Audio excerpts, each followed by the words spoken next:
Nothing and Hearth, Genesis for the Aquarian Age, Days 3, Part 2.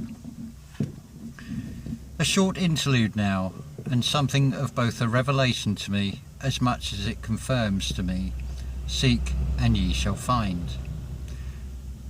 How this echoes my same approach to family history is astounding. It mirrors this perfectly with the words, seek first the kingdom of God, and all will be given to you.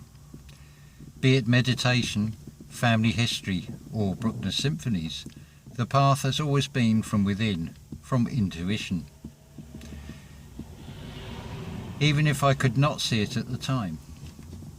And so it came to me that the king is always at the top, and the dome is the skull, so it really is all in the mind. The external playout even shows this. It would seem these ruling classes only move within certain circles. In other words, like attracts like. And so the circles in the mind simply need to be centred and therefore balanced. The all was indeed given to me in terms of Bruckner symphonies, another confirmation of what I had forgotten. It was always there to be found, but I was not seeing with the right sight. The revelation in Bruckner symphonies came in the balance. The sound of Symphony No. 4 in my mind just came to me. If I look at this in linear terms, the midpoint is with Symphony No. 4. Beginning with the Study Symphony, Symphony 00, right through to Symphony No. 9, therefore the beginning and the end of this symphonic cycle. So that is 5 symphonies before and 5 symphonies after No. 4 by the composer Anton Bruckner. So that is from 1863 to 1896, a total of 33 years. That is 33 years that end with an unfinished finale. That man has several times come to realise from the fragments and sketches. So in this it can be seen that man does have a story left to fulfil. The judgment is by the audience, and such judgment will depend if that reconstruction truly is a realisation. For that to happen, there will need to be experienced that spirit of Bruckner contained within, and that spirit to touch all aspects from reconstruction right through to the external audience who have come to listen. And why does an audience really come unless it is forced by necessary engagement, that is, the conductor and the musicians? The audience has come from desire to listen. For what reason and whether that audience has a multitude of potential expectations or just a curiosity, it is purely from free will, perhaps from experience of another Bruckner symphony. The truth of that reason would only be known to one, each member of the audience, from their participation and subsequent feeling, whether they have reacted or responded to it. There is more. Symphony No. 4 has the name Romantic, given to it by the composer. Partly coloured by commentaries, but really from feeling in the mind, I have that vision of an heroic and gallant knight rescuing a princess in the tower in a classic medieval setting. A noble notion fueled within the mind when that imprisoned being is your own subconscious. But look further. The music is felt internally, but expressed and communicated externally. How do we interpret this in the material realm? May I suggest this to be humanity by freeing the consciousness from its entrapment? An unknown path, stepping into the unknown. But after 4 comes 5, which Bruckner, who never heard No. 5 performed in his own lifetime, he referred to as his fantastic symphony. Certainly hearing these symphonies in numerical order feels right from that experience. So I feel that this fantastic can be repeated in life far beyond a concert venue to a larger audience. There is only one way to know if this is true. Let us now return to that spiritual I expressed as orchestra. How do I see this? Up is down, effectively. The struck percussion section, the red zone, it is depicting the lowest realm. It is only the outer side, the outer edge, somewhere at the back, but it is our first point of contact with the external.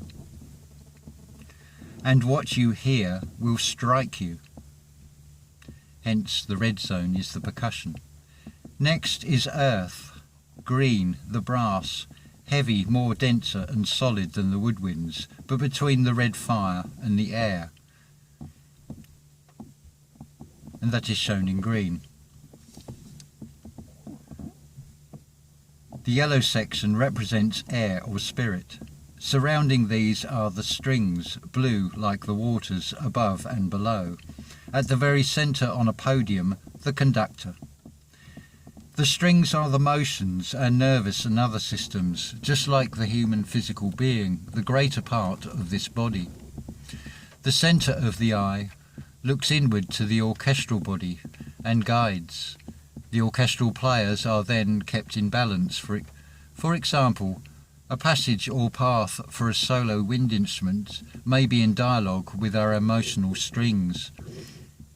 The brass could easily drown out the message of the wind if it is not controlled. From the perspective of the individual members that make up the orchestra is differing perspectives. It is only the conductor that sees them all from his elevated position on a podium. As you may be able to see in this, the orchestra is us as mind and body, an inward-looking conductor. From this perspective will be projected externally a cohesive vibration to an external reception, which will come to make judgments. It is only at the beginning and the end does this conductor get to see the audience. In music, in the printed score, we find many parallels in terms between instruments and us as an instrument. A key, timing, periods of rest, all manner of tempo, volume, and the interactions with each individual instrument between each other and as a whole. Each instrument will have its own stave and range, just as our senses, both externally and internally, in all its forms or organs or systems. I shall not ascribe specific labels to the instruments of the orchestra that fix a specific instrument to a definite aspect. It would be misleading to say that the lead clarinet is the heart, for example. We would get lost and absorbed in the detail and lose sight of the overall purpose to this. The key here is that each player has to be aware of their interactions with the rest of the orchestra. When we are an experienced conductor, aware of the sounds and the vision of the spirit within, then we have complete awareness of our orchestra in total and the impact we make on the external. I feel here the metaphorical meaning is clear, but if not, I would suggest reading this over and then meditating upon these words. Consider again the symbol, a full circle, but half that circle is unseen, and yet it is not. That external projection of vibrations in a cohesive form that will potentially create a resoundingly splendid experience in the outer world.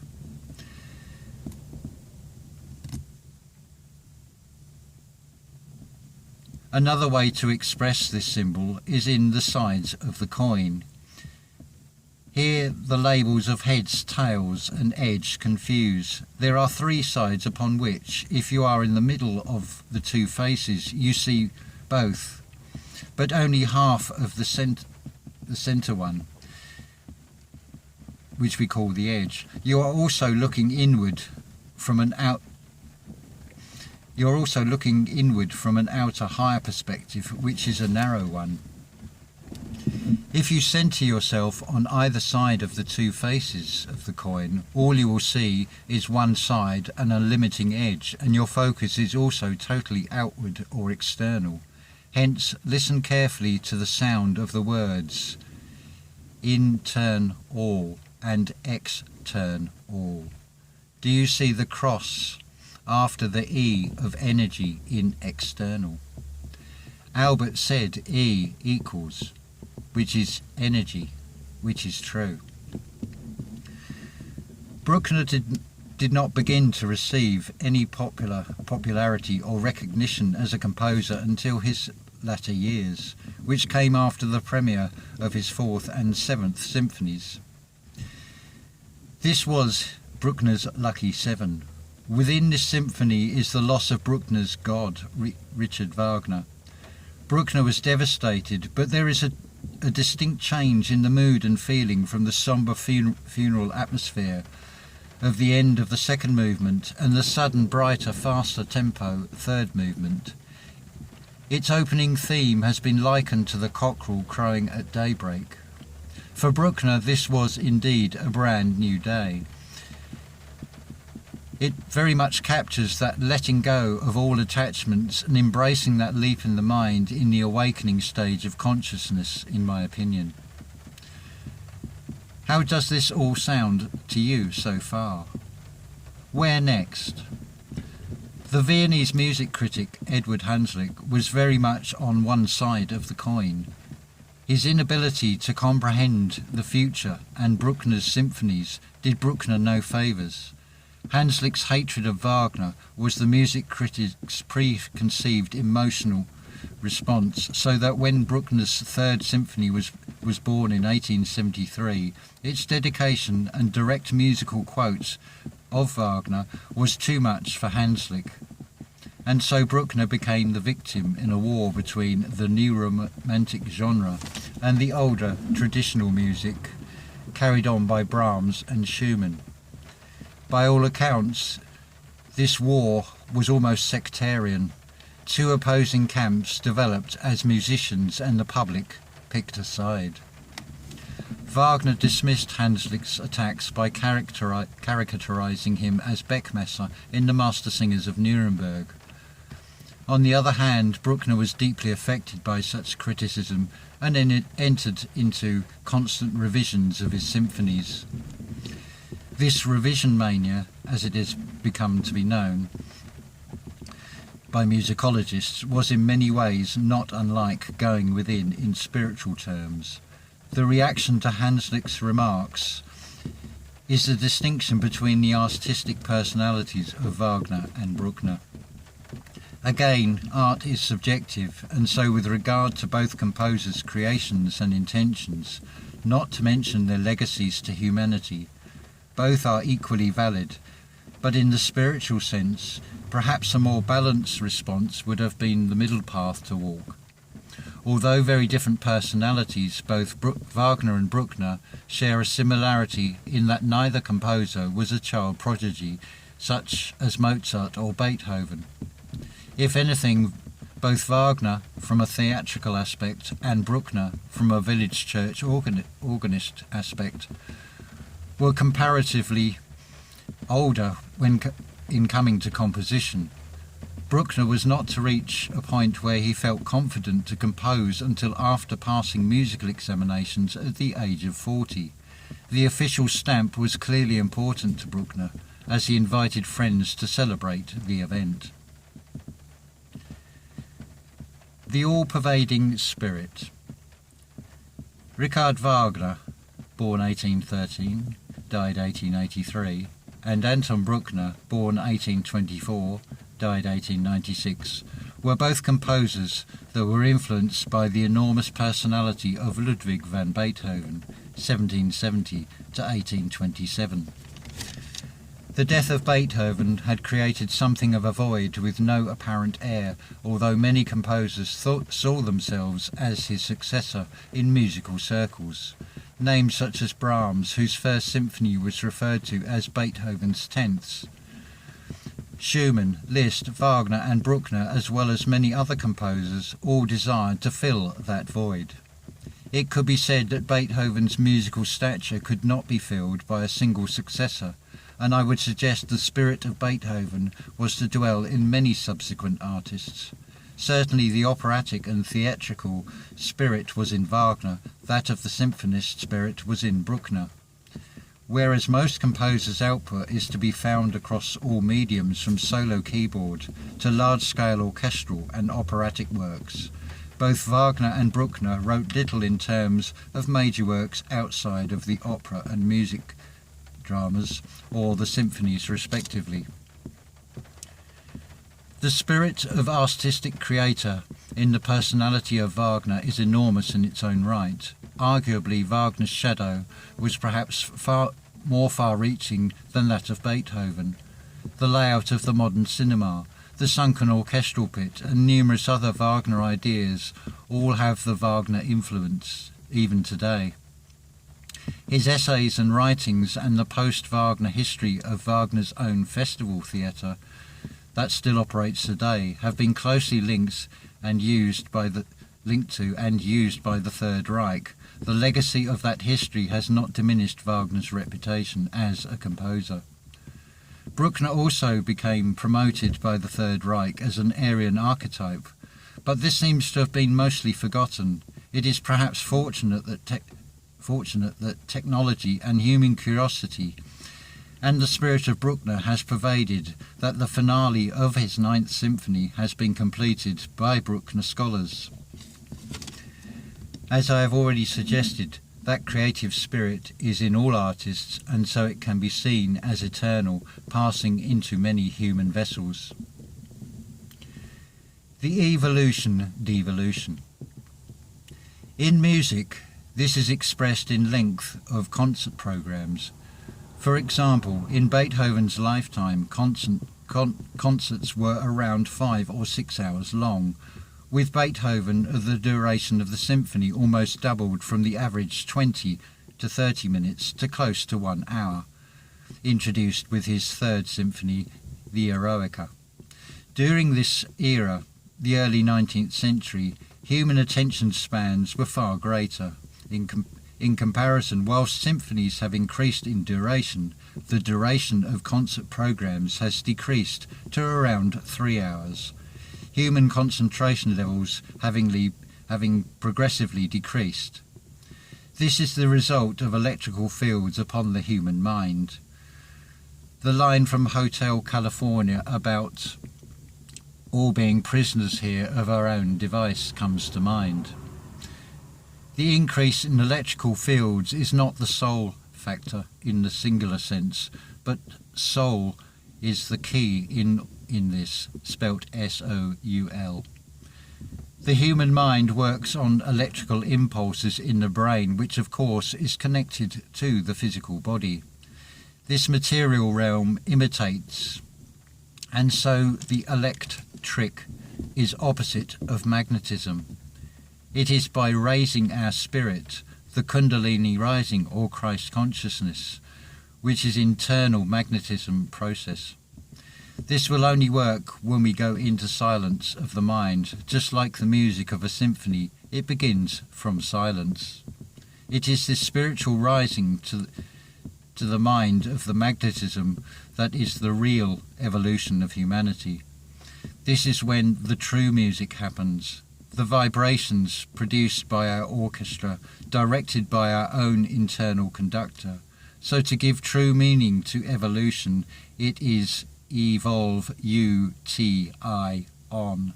The T is not unlike the T in golf upon which the golf ball is balanced. Before being driven upward into the air. So we can see no gulf between the T and the ball, the spiritual eyeball as it is shown in numerous depictions such as the all-seeing eye. That again is the conductor in the music concert and spiritual sense. The spirit is within and conveyed in the music itself. We do see and hear when we have done the inner work. As Sergio Celebadaka explains it to musicians, your fingers will not feel it until you feel it within yourself. Spirit is air, and so you could say we breathe life into music. In the creator sense, is that not a biblical reference as the breath of God? It is also expressed as a musician having their skill and passion for music in their blood. Blood and air both share a common element, oxygen. Of course, oxygen is throughout us, and it is life itself. That oxygen is the communication through your strings section to the body.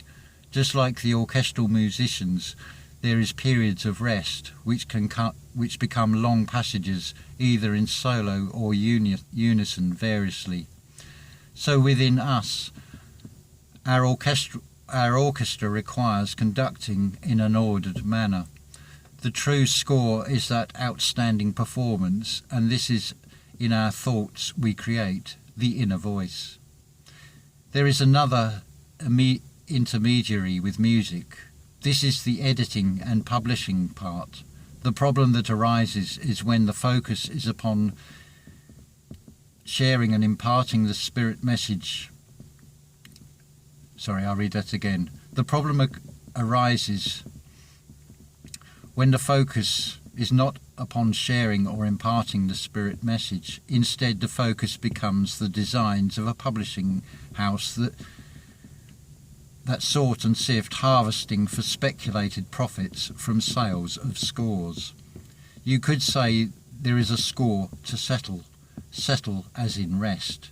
It is from the heart-mind that our true operating system, the tempo, is the pulse of the music.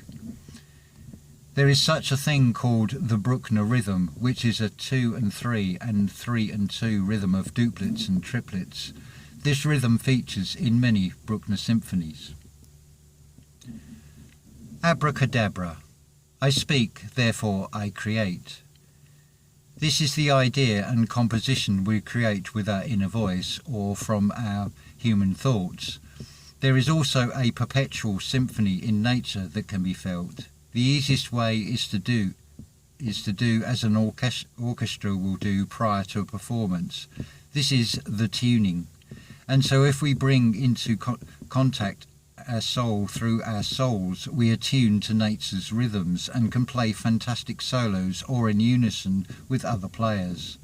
Just like the orchestral plan of the spiritual eye, we need to move in the right circles. The externally portrayed material realm repeatedly repeat dead lie, shows such performances.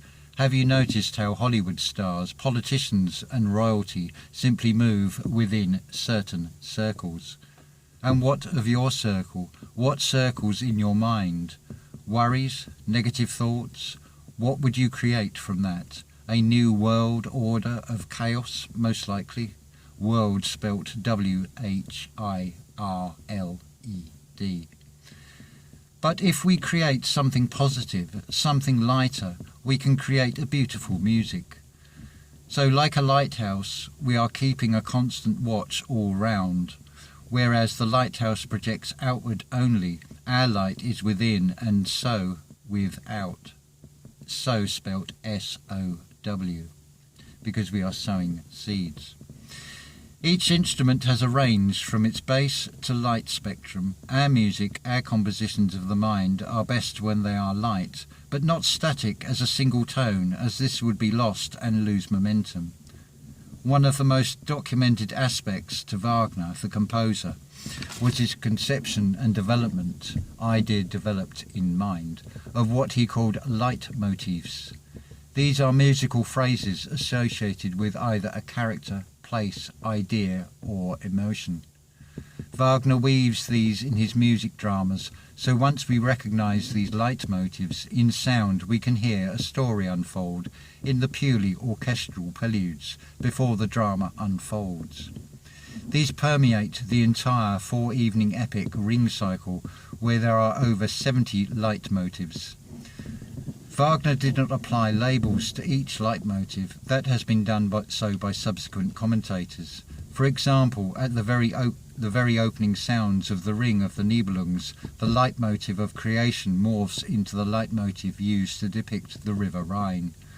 The entire story, a fusion of German mythology and a multi-level drama set in the underworld of the dwarves, the Middle-earth of humans and giants, and the lofty upper world of Valhalla and the gods. In essence, this beautiful drama is a compact Bible story.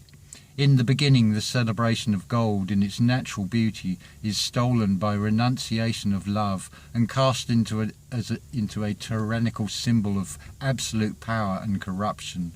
From there follows a drama of plots, murder, deception and corruption until Brunhilde, a fallen Valkyrie, as a human experience, saves the earth and humanity from the chaos through immolation. This is the downfall of the tyrannical gods. As the old world is swept away, the gold is returned to nature, and all that remains is tranquility, love, and humanity facing a new reality unlike before. Sound familiar? Let us be that certain circle as we step into that unknown potential. From the experience we have witnessed, certain in what we are, so not to create a repeat. Build it, and they will come. Create and co-create with Source, and it will come. It already